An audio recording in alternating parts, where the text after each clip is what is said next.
যাত্রীদের কাছ থেকে অতিরিক্ত ভাড়া আদায়ের সুযোগ রাখা হয়নি। সড়ক পরিবহন ও সেতুমন্ত্রী শেখ রবিউল আলম জানিয়েছেন, এবারের ঈদ যাত্রা স্বস্তিদায়ক ও আনন্দমুখর হয়েছে। সড়কে উল্লেখযোগ্য কোনো যানজট নেই এবং যাত্রীদের কাছ থেকে অতিরিক্ত ভাড়া আদায়ের সুযোগ রাখা হয়নি। সরকারের সমন্বিত প্রস্তুতির ফলে যাতায়াতে কোনো বড় ধরনের বিশৃঙ্খলা সৃষ্টি হয়নি বলে তিনি দাবি করেন।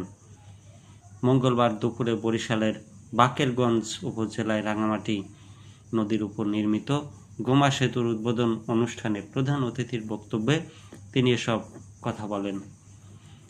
মন্ত্রী আরও বলেন, অল্প সময়ের মধ্যেই ঢাকা থেকে প্রায় 1.5 কোটি মানুষ নিজ নিজ গন্তব্যে রওনা হয়েছেন। এত বিপুল সংখ্যক মানুষের যাত্রা নির্বিঘ্ন করতে সরকার আগাম প্রস্তুতি নিয়েছে, যার সুফল এখন ভোগ করছেন যাত্রীরা। আঞ্চলিক উন্নয়নের প্রসঙ্গে তিনি জানান, ভাঙ্গা থেকে বরিশাল পর্যন্ত মহাসড়ক সম্প্রসারণের কাজ শিগগিরই শুরু হবে। অবকাঠামো উন্নয়নকে দেশের সামগ্রিক অগ্রগতির জন্য অপরিহার্য উল্লেখ করে তিনি বলেন, উন্নত সড়ক যোগাযোগ ব্যবস্থা অর্থনৈতিক প্রবৃদ্ধি ত্বরান্বিত করে। নৌপথের নাব্যতা সংকট মোকাবেলায় সরকারের উদ্যোগ তুলে ধরে মন্ত্রী বলেন, প্রায় 7,500 কিলোমিটার নৌপথ নিয়মিত ড্রেজিংয়ের মাধ্যমে সচল রাখা হচ্ছে।